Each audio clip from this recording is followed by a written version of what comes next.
Berkali-kali kau kuatkan dalam rasa sakit, Engkau ada, Yesus setia.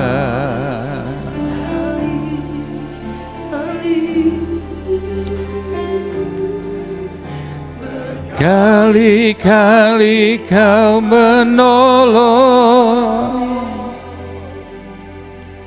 berkali-kali kau kuatkan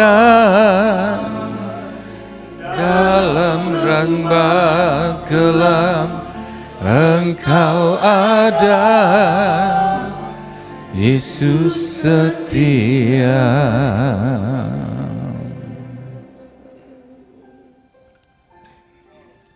Kami tahu Tuhan, Engkau Allah yang setia, Engkau Tuhan yang setia.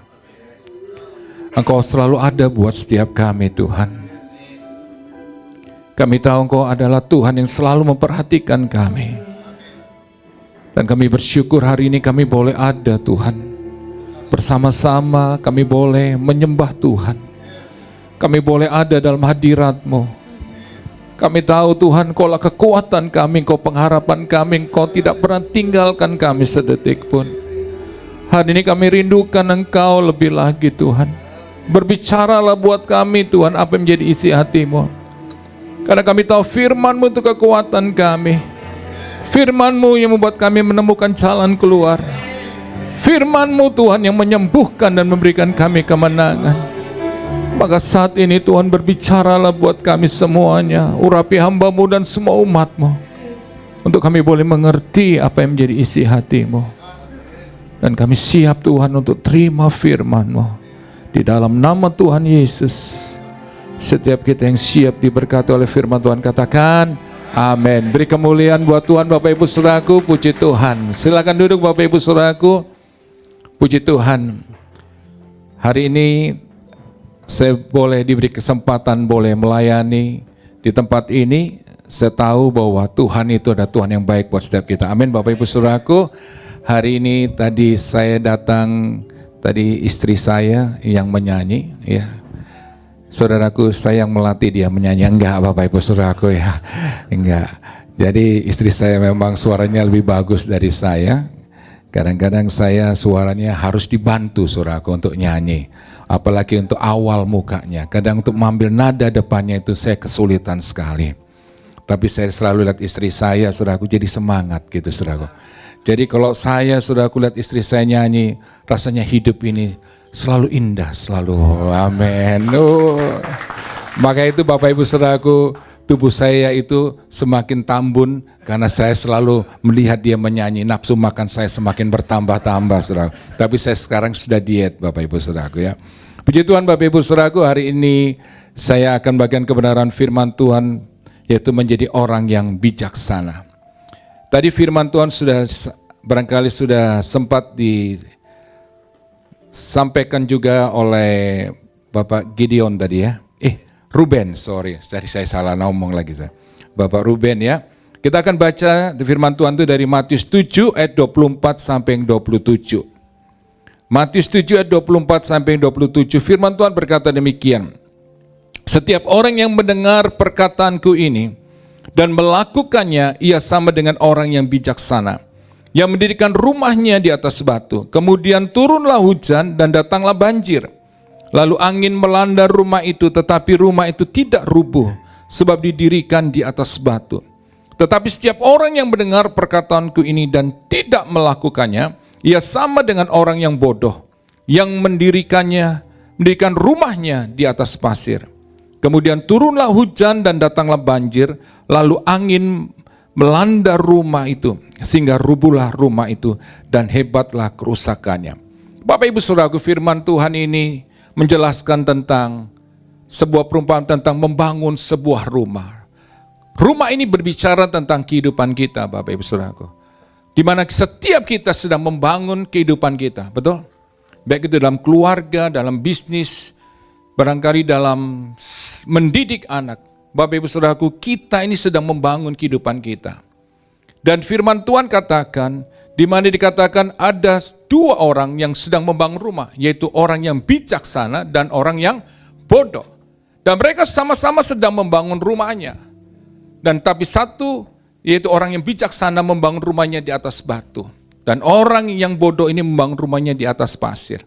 Dan sama-sama saudaraku mereka sedang menghadapi juga rumah itu dengan turunnya hujan, datangnya banjir, dan angin yang melanda kedua rumah itu. Tapi rumah yang dibangun di atas batu, dia tetap kokoh berdiri. Tapi rumah yang dibangun di atas pasir, akhirnya roboh. Pasir ini saudaraku bicara tentang dunia ini. Pasir itu punya suatu sifat yang mudah berubah dan mudah diubah. Kalau kita letakkan pasir di tempat yang berbentuk lingkaran, dia akan berbentuk lingkaran. Kalau kita letakkan pasir di tempat yang berbentuk segitiga, dia akan berbentuk segitiga. Kalau kita letakkan pasir di tempat yang berbentuk segi empat, dia akan berbentuk segi empat. Karena pasir memiliki sifat yang mudah berubah dan mudah diubah. Kalau kita letakkan dasar hidup kita di atas dunia ini yang mudah berubah dan diubah, kita akan kecewa, Bapak Ibu Saudaraku. Kita akan kecewa, kenapa? Ketika kita Bapak Ibu Saudara mengandalkan saudaraku kekuatan kita mengandalkan koneksi kita. Orang lain yang kita pikir, oh dia bisa, kita harapkan tuh bisa membuat kita sukses berhasil. Semua itu akan mengecewakan. Saya mau katakan hari ini, kekuatan kita terbatas, kepandaian kita terbatas. Saya mau katakan hari ini, lihat banyak orang-orang hebat, orang-orang pintar, tapi hidupnya juga bisa mengalami kegagalan. Bisnisnya bisa mengalami keterpurukan. Bahkan banyak orang-orang yang merasa dirinya paling pintar di dunia ini tidak bisa menyelesaikan masalah di dunia ini. Betul? Masalah ekonomi semakin hari semakin terpuruk. Keadaan dunia semakin sulit. Padahal banyak orang-orang hebat, ahli-ahli ekonomi yang hebat sekali. Tapi tidak pernah bisa menyelesaikan masalah dunia ini. Maka itu, kalau kita mengandalkan kekuatan kita, kekayaan kita, kehebatan kita, barangkali kita mengandalkan pengalaman kita atau kita mengandalkan orang lain, kita akan kecewa Bapak Ibu Saudaraku. Karena semua yang datang dari dunia ini mengecewakan. Tapi firman Tuhan berikan kita pengharapan bahwa ketika kita mengandalkan Tuhan, dengan kita membangun saudaraku, seluruh kehidupan kita di atas batu karang, yaitu Yesus Kristus Tuhan. Di mana dikatakan di firman Tuhan Bapak Ibu Saudaraku, 1 Korintus 10 ayat 4, dan mereka semua minum minuman rohani yang sama, sebab mereka minum dari batu karang rohani yang mengikuti mereka, dan batu karang itu ialah Kristus. Kalau kita letakkan saudaraku, dasar kehidupan kita di atas batu karang, sekalipun ada masalah, tantangan apapun, kita tidak akan goyah. Amin. Kita akan selalu melihat saudaraku, mujizat Tuhan itu akan selalu terjadi. Mujizat itu bukan hanya cuma orang lumpuh berjalan, orang mati bangkit, atau saudaraku sedang mengalami keterpurukan keuangan kemudian diberkati. Bukan cuma itu namanya mujizat, tapi mujizat berbicara ketika kita kuat di tengah badai, itu juga mujizat. Amin. Bahkan ketika orang saudaraku mengakhiri saudaraku penderitaannya, dia saudaraku dalam sakit sampai dia mengakhiri hidupnya dengan kesetiaan, itu juga namanya mujizat. Karena dia berjumpa dengan Yesus. Jadi kalau kita tahu arti mujizat itu, saudaraku, kita akan terus berharap sama Tuhan. Sekalipun di tengah penderitaan sekalipun, kita akan selalu berkata, Engkau tetap Tuhan, Engkau tetap Allahku yang aku sembah. Maka itu Bapak Ibu saudaraku, ketika engkau mengandalkan Tuhan, engkau menaruh harapan kita kepada Tuhan sepenuhnya, maka kita akan jadi orang yang bijaksana. Orang yang bijaksana adalah orang, yaitu orang yang bisa, saudaraku, dia mengambil keputusan, saudaraku, yang tepat, di waktu yang tepat, dan kesempatan yang tepat. Itulah orang bijaksana. Jadi orang yang bijaksana itu adalah orang yang bisa mengambil keputusan yang tepat, di waktu yang tepat, dan kesempatan yang tepat. Jadi kalau kita mengandalkan kekuatan kita akan jadi orang yang sombong. Jadi kalau kita saudara mengandalkan koneksi kita orang lain, kita akan jadi orang yang sombong. Kita akan jadi lawannya Tuhan. Maka itu firman Tuhan katakan dengan jelas tentang kesombongan itu. Amsal 16 ayat 18 kata, kecongkakan itu mendahului kehancuran dan tinggi hati itu mendahului apa? Kejatuhan. Ketika kita sombong, kita membanggakan diri, kita merasa diri kita hebat, kita merasa kita tak terkalahkan. Saya mau katakan, itu tanda-tandanya kita sedang akan menuju kepada kehancuran Bapak Ibu Saudaraku. Karena dikatakan tinggi hati itu mendahului apa? Kejatuhan. Orang yang sombong itu, saudaraku, seringkali kita bisa lihat sifatnya suka merendahkan orang lain. Dan orang yang sombong itu juga, saudaraku, suka, saudaraku, membanggakan diri. Merasa dia lebih hebat, menonjolkan diri. Seperti nggak ada orang lain kecuali dia yang paling hebat. Dan nggak mau kalah, saudaraku, orang itu. Dan suka bersaing. Tidak bisa menguasai diri, sukanya penuh dengan amarah, mudah tersinggung, betul kan? Itu ciri-ciri orang yang sombong. Suka, saudaraku, dengan sikapnya yang sombong itu kadang-kadang dia menunjukkan bahwa dia hebat dengan marah-marah, dengan merendahkan orang lain, ya kan? Bahkan kadang-kadang banyak orang tua kadang-kadang terlalu sombong sama anaknya kan. Kalau udah marah anaknya dicaci maki, dikata-katain binatang. Dibilang anaknya apa? Monyet kamu. Padahal kalau monyet bapaknya apa? Gorila kan. Lah kadang nggak sadar kan. Saya ketemu banyak orang kalau marahin anaknya, saya bilang, wih kenapa tuh anak dibilang monyet, betul kan? Nggak sadar kalau dia ngomong monyet bapaknya apa? Gorila kan gitu. Sedang mempermalukan dirinya sendiri tapi nggak sadar. Kita itu kalau sudah marah ya, kita nggak sadar sebenarnya kita sedang mempermalukan diri kita. Sepertinya kita membuat orang lain itu kalah, rendah. Tapi sebenarnya kita sedang mempermalukan diri kita. Menunjukkan sebenarnya apa? Kita ini orang nilainya rendah. Betul? Nilainya rendah. Bagaimana orang mau bergaul? Saudaraku, bagaimana orang mau menjalin bisnis dengan orang model begini? Nggak akan ada mau. Sudah kelihatan dari apa? Sikapnya, kelakuannya, Bapak Ibu Saudaraku. Bahkan seringkali, saudaraku, orang yang sombong itu, saudaraku, sebenarnya sedang menunjukkan kebodohannya dia, kekurangannya dia. Maka hari ini sadarilah, kita hidup itu karena Tuhan, amin. Kita hidup karena anugerah Tuhan, kita hari ini ada, kita bernafas hari ini, semua karena Tuhan. Uang kita tidak bisa bikin kita bernafas, betul? Nggak bisa, saudara punya uang triliunan, saya mau katakan. Kalau saudara sudah tinggal dekat Anjal, saudara butuh oksigen, harganya mahal, benar? Kalau hari ini saya katakan, kita dalam keadaan bisa bernafas dengan baik. Itu anugerah, amin. Jadi nggak ada yang perlu kita sombongkan hari ini. Apa yang kita mau banggakan dalam diri kita? Kita tahu kita hidup hari ini karena Tuhan. Bisnis kita berhasil hari ini karena Tuhan. Bukan karena kehebatnya kita. Saya mau katakan hari ini Bapak Ibu Saudara, Tuhan mau kita jadi orang yang bijaksana. Orang yang bijaksana itu adalah orang yang juga yang rendah hati. Maka itu firman Tuhan katakan dengan jelas, bahwa ganjaran Amsal 22 ayat 4, ganjaran kerendahan hati dan takut akan Tuhan adalah kekayaan, kehormatan, dan kehidupan. Jadi itulah janji Tuhan. Ketika kita rendah hati dan takut akan Tuhan. Jadi jawabannya, orang yang bijaksana adalah orang yang pertama apa? Rendah hati. Karena dikatakan apa? Dia akan mendapatkan kekayaan, kehormatan, dan kehidupan.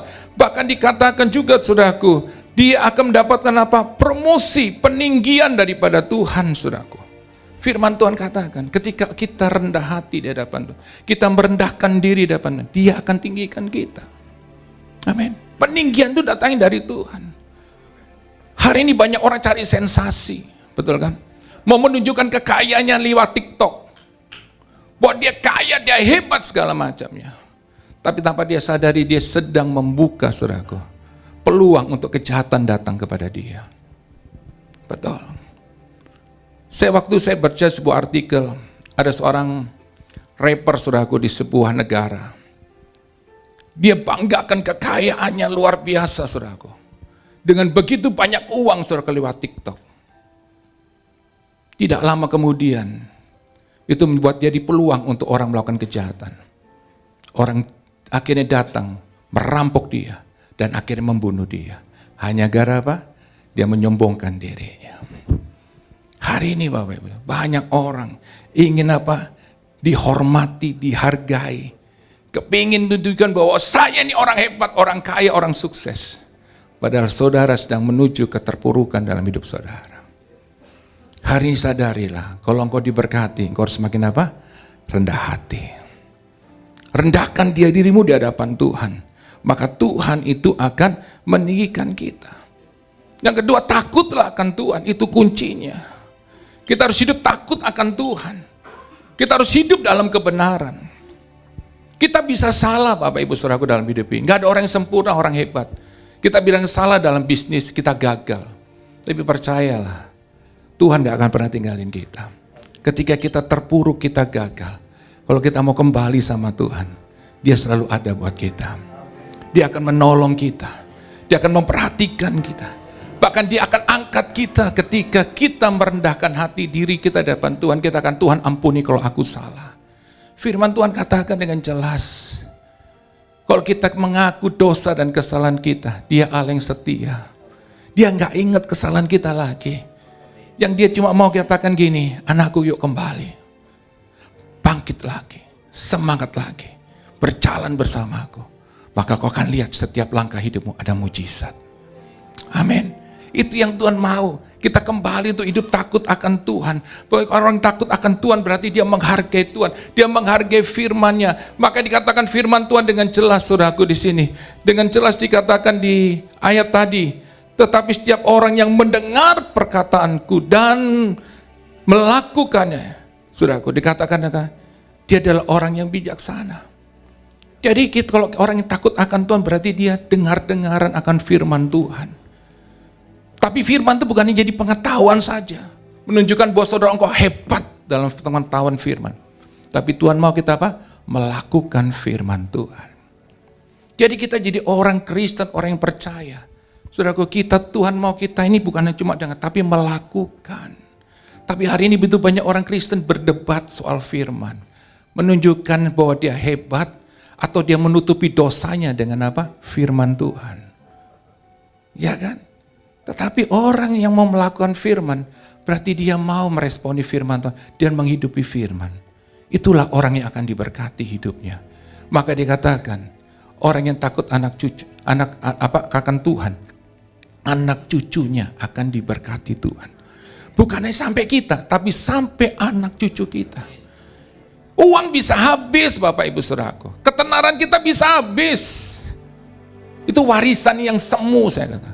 Tapi warisan iman itu beda. Mereka akan jadi orang-orang yang kuat. Bukan hanya cuma kita aja yang berhasil. Tapi anak-anak kita tahu bahwa papa mamaku sukses. Karena mereka andalin Tuhan. Mereka akan bergantung. Maka saudara lihat anak cucu Bapak Ibu akan diberkati Tuhan. Bapak Ibu saudara percaya beri kemuliaan Tuhan. Amin.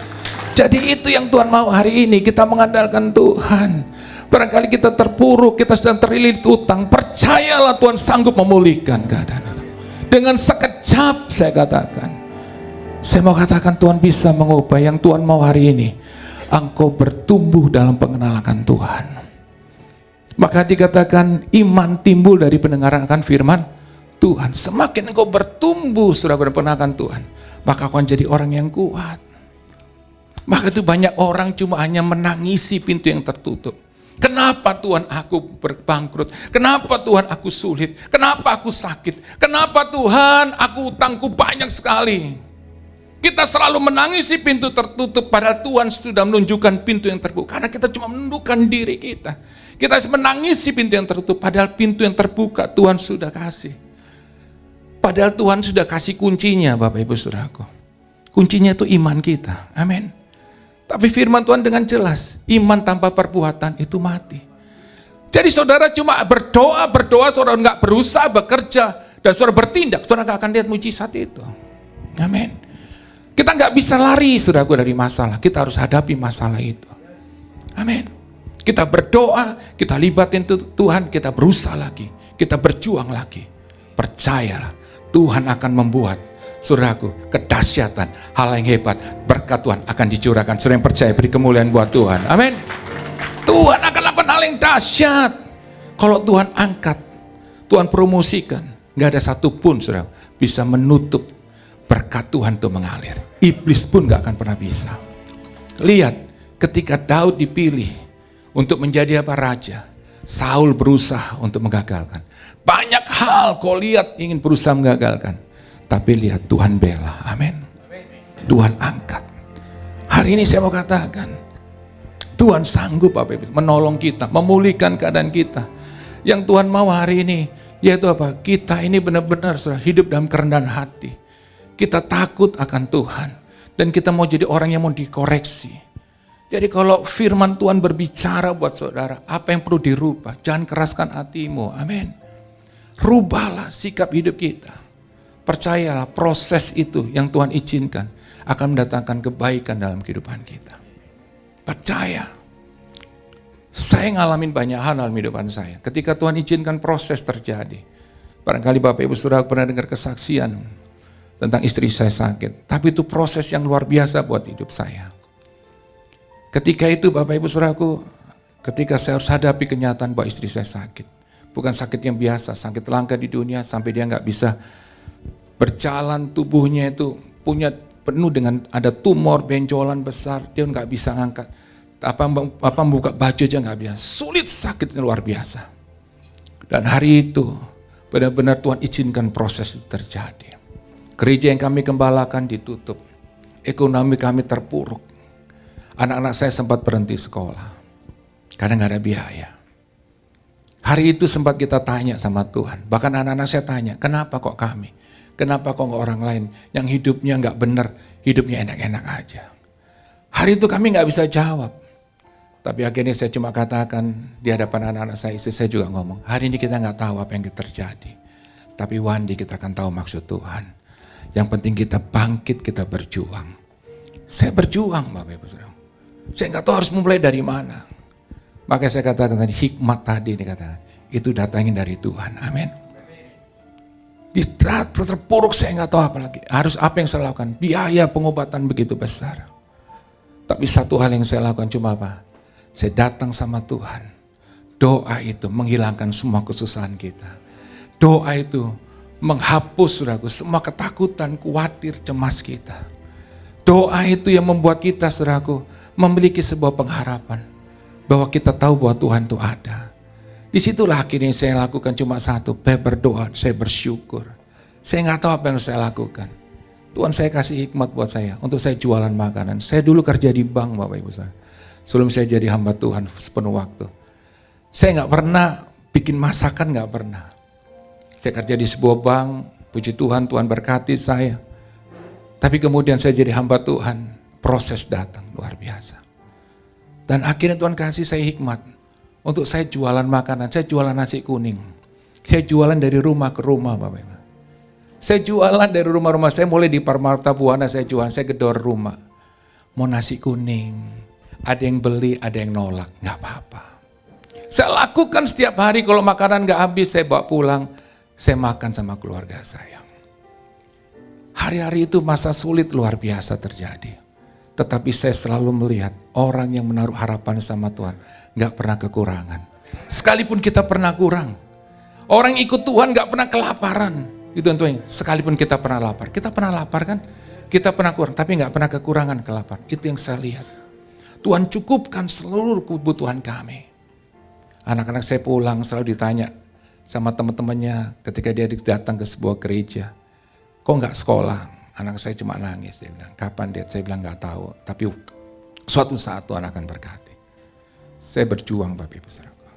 Saya rawat istri saya, dia nggak bisa jalan. Saya rawat, mandiin dia, buang air besar dia, saya siapin makanan. Capek nggak? Capek. Apalagi ketika penyakit nyerang ke otak, dia seperti orang nggak waras, orang gila. Dia jalan, dia nggak sadar, nggak pakai baju. Dia ngomong sendiri. Karena penyakitnya nyerang ke otak. Ngerawat orang sakit itu capek, apalagi error. Saya jujur, saya lelah. Sampai saya pernah ngomong sama istri saya, capek banget saya bilang. Ketika saya mau tidur, karena saya harus jaga dia. Sampai pernah dia bilang sebulan, dia bilang, kamu jangan tidur, karena dia lagi error. Kenapa kamu tidur? Karena dia marah, karena dia nggak sadar. Ya udah, saya berusaha tidur, nggak tidur. Ketika saya mau tidur, saya udah kesel marah, Tuhan ingetin saya. Bahwa kamu pernah janji di hadapanku dan jemaat untuk setia dalam keadaan baik atau tidak baik, dalam keadaan sakit ataupun sehat. Di situ saya bangkit. Saya tetap sayang istri saya, karena saya tahu dialah ibu yang melahirkan anak-anak saya. Saya harus berjuang supaya dia sehat. Maka itu kasih itu yang menyembuhkan, kasih membuat dia ada harapan. Dia bilang, udahlah, aku udah sakit, udah capek. Dia bilang, akhirnya dia punya semangat. Dia bilang, Tuhan, kalau memang Tuhan izinkan aku sehat, aku akan tetap melayani. Tapi kalau enggak Tuhan, memang waktuku sudah tiba, ajar aku, beri aku kekuatan untuk setia. Kami berjuang setiap hari, kami berdoa. Seperti nggak ada jalan keluar. Bukan 1 tahun, 2 tahun, bertahun-tahun saya nggak. Kalau saya tahu, oh tahun ini bisa sembuh, oh saya barangkali kuat. Tapi saya nggak tahu apa yang terjadi. Tapi yang saya lakukan terus berharap sama. Kami tetap melayani Tuhan di rumah sakit, kita doain orang. Orang sakit kita doain cancer sembuh. Istri saya semakin terpuruk sakit.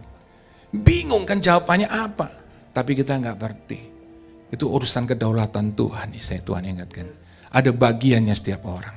Yang penting kita nggak berhenti untuk melayani Tuhan. Amin. Ceritakan kebaikan. Bapak Ibu Saudara hari punya masalah apapun, jangan berhenti untuk cerita kebaikan Tuhan. Barangkali orang tanya, apa kebaikanmu? Kamu terlilit utang, kamu punya masalah rumah tangga, sakit, kondan. Saudaraku, pasti setiap kita punya pengalaman kebaikan Tuhan. Amin. Itu ceritakan berulang kali nggak apa-apa. Itu akan membangkitkan iman saudara. Itu yang saya tahu ketika saya mengucapkan kesaksian, iman saya bangkit. Tuhan ingatkan bahwa Tuhan pernah melakukan hal yang hebat. Berarti sekarang pun Tuhan juga sanggup. Itu membuat saya semangat Bapak. Saya terus berjuang. Akhirnya saya lihat waktunya tepat tiba. Mujizat terjadi. Istri saya disembuhkan sempurna. Anak-anak saya bisa lanjutin sekolah. Bahkan yang luar biasa lagi, Tuhan memberkati anak-anak saya bisa sekolah. Akhirnya bisa tinggal di luar negeri, bekerja di sana. Ada mereka yang sudah membangun rumah tangga di Amerika, di Belgia. Dan saya mau katakan itu semua karena Tuhan. Saya belajar hari ini bagaimana menjadi orang yang bijaksana. Untuk mengambil sebuah keputusan yang tepat pada waktu yang tepat. Dan sebuah kesempatan yang tepat. Percaya Bapak Ibu Saudara. Kalau kita berjalan bersama Tuhan, Tuhan bisa lakukan hebat. Amin. Kemarin saya ketemu seorang pengusaha. Dia ada di gereja. Dia sedang punya masalah yang besar. Dia cerita. Dia punya tambang nikel yang besar. Dan kemudian dia punya 1 tambang nikel. Kemudian dia ada masalah. Gubernurnya bilang, kita ada masalah dengan tambang kamu. Banyak orang ingin berusaha untuk mengambil itu. Bahkan itu orang-orang yang kuat. Orang-orang hebat. Dia bilang, gubernurnya bilang, saya nggak bisa. Saya kembalikan ke Bapak. Ketika saya khotbah soal bijaksana ini. Di situ Tuhan bicara sama dia, dia bilang, waktu saya dengar pastor khotbah, dia bilang, saya harus mengambil keputusan yang baik. Dan kalau saya tetap bertahan, barangkali saya menang, tapi ancaman buat keluarga saya. Dan akhirnya selanjutnya. Dan hari itu dia ambil keputusan untuk melepaskan haknya. Dia bilang, gak apa-apa, sama gubernur itu saya serahkan semuanya, gak apa-apa, saya harus kehilangan semua itu. Tapi lihat, ketika dia serahkan sama Tuhan bagiannya, dia andalkan Tuhan, dia merendahkan hati, rendahkan diri. Bapak Ibu Saudaraku, berapa hari kemudian gubernurnya bilang, akhirnya mereka semuanya yang tadi mengambil, mereka melepaskannya dan menyerahkan sepenuhnya kepada Bapak. Lihat Tuhan hebat, amin. Saya mau katakan tidak ada perkara yang terlalu sulit Tuhan berubah keadaan kita. Tuhan kalau dia yang bela kita, dia akan bela sepenuhnya. Orang barangkali berusaha menghancurkan bisnis Bapak Ibu Saudara, ingin menggagalkan, merusak rumah tangga. Percayalah kalau Tuhan yang turun tangan, dia akan menyelesaikan semua dengan baik. Yang Tuhan mau hari ini, jadilah orang yang bijaksana, yang selalu mendengar akan firman-Nya dan melakukannya. Hidup dengan kerendahan hati dan takut akan Tuhan. Dan percayalah, apa yang kau kerjakan Tuhan akan buat engkau berhasil. Ketika engkau berdoa, setiap kita punya masalah dalam rumah tangga. Tapi andalkan Tuhan, dia akan memulihkan semua. Saudara punya masalah dengan anak-anak. Lihat, Tuhan banyak anak-anak yang ambil keputusan untuk bunuh diri. Tapi percaya, libatin Tuhan untuk menjaga anak-anak. Bapak Ibu Saudara gak bisa menjaga anak Bapak Ibu Saudara 24 jam. Tapi doamu, harapanmu itu yang melindungi keluargamu. Bisnismu, pekerjaan. Saudara yang percaya, beri kemuliaan buat Tuhan. Amin. Kita semangat hari ini Bapak, bahwa di dalam Yesus masih ada harapan. Mari kita bangkit berdiri bersama-sama. Kita naikkan pujian yang istri saya ciptakan. Yesus, saya minta tolong istri saya untuk bisa maju ke depan, bantu saya. Kita naikkan pujian ini. Yesus, Engkau alasan kehidupan, hidup. Jadi Bapak Ibu Saudaraku, biar kita naikkan pujian ini dengan kesungguhan hati. Apapun yang terjadi, kita selalu katakan, Yesus, Engkau alasanku hidup. Dan ketika engkau percaya, mujizat Tuhan akan terjadi pada ini. Yesus, Pegang erat tanganku, ku tak dapat hidup di luar kasih-Mu. Bapa, jangan tinggalkan aku, Engkau alasan selama ku hidup. Yesus, pegang erat tanganku, ku tak dapat hidup di luar kasih-Mu. Bapa, jangan tinggalkan aku, Engkau alasan selama ku hidup. Bapak Ibu Saudaraku, biar musik tetap jalan dengan lembut, kita merenungkan firman Tuhan ini. Barangkali Bapak Ibu Saudaraku datang dengan persoalan bisnis, pekerjaan. Barangkali bisnismu sedang mengalami goncangan, engkau sedang terlilit hutang piutang, perusahaanmu sedang merosot keuntungannya, atau sedang mengalami kehancuran, kegagalan, atau kau punya masalah rumah tangga, kesehatan. Percayalah, mujizat Tuhan masih terjadi pagi hari ini. Ketika kita taruh harapan kita, kita percaya kepada Tuhan, mujizatnya pasti terjadi. Saya sudah melihat, bahkan saya sendiri ngalami ketika saya berserah penuh, menyerahkan semua kepada Tuhan, dan saya taruh harapan saya kepada Tuhan, mujizat itu terjadi. Percaya pagi hari ini, tempat ini Tuhan akan lakukan mujizat. Dia akan menyembuhkan saudara, memulihkan keadaan saudara. Apapun itu Tuhan lakukan. Yang Tuhan mau kerendahan hatimu, pengakuanmu, katakan, ini aku Tuhan, ampuni aku. Kalau saudara membutuhkan itu, angkat tangan kanan saudara tinggi-tinggi. Hari ini Tuhan mau buat mujizat Bapak Ibu Saudara.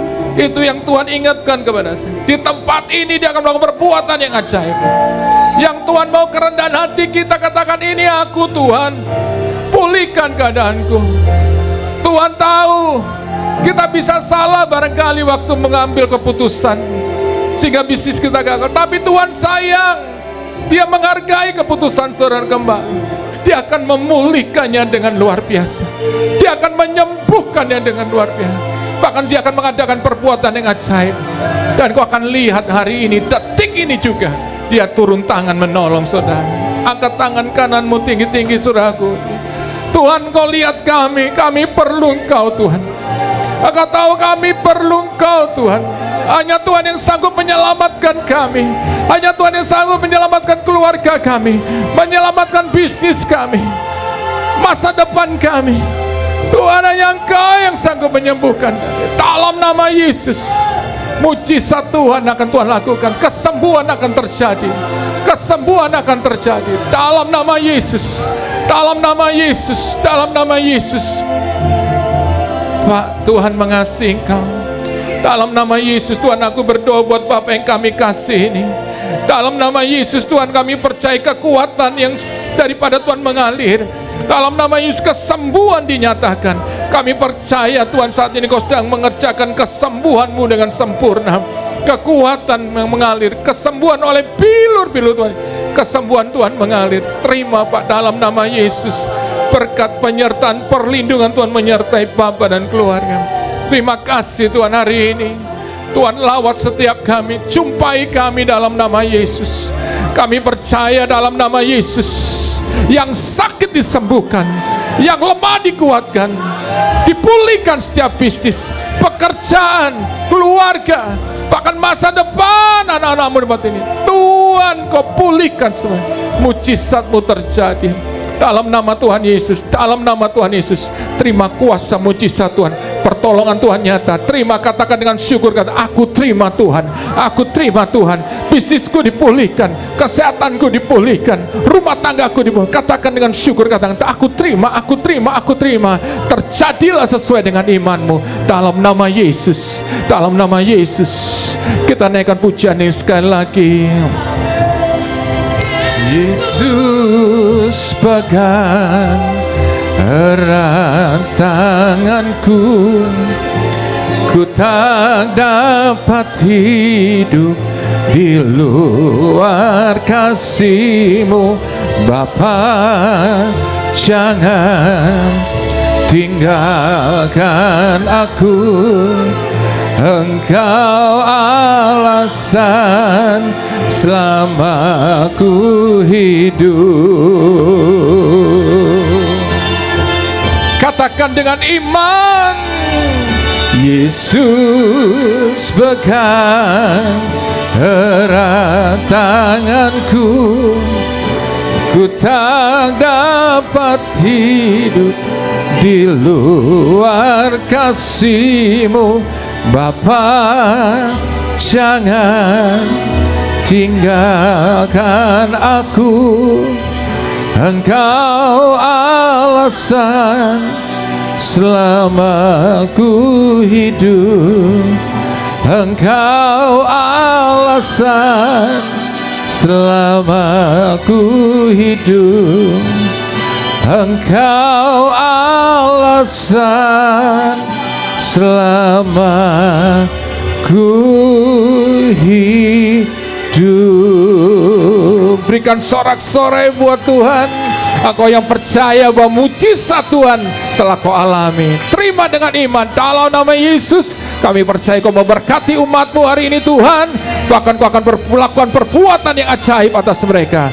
Engkau akan memberkati hidup mereka, keluarga mereka, sampai anak cucu mereka. Tuhan memberkati mereka dengan kelimpahan, karena aku percaya apa yang mereka kerjakan Tuhan buat berhasil.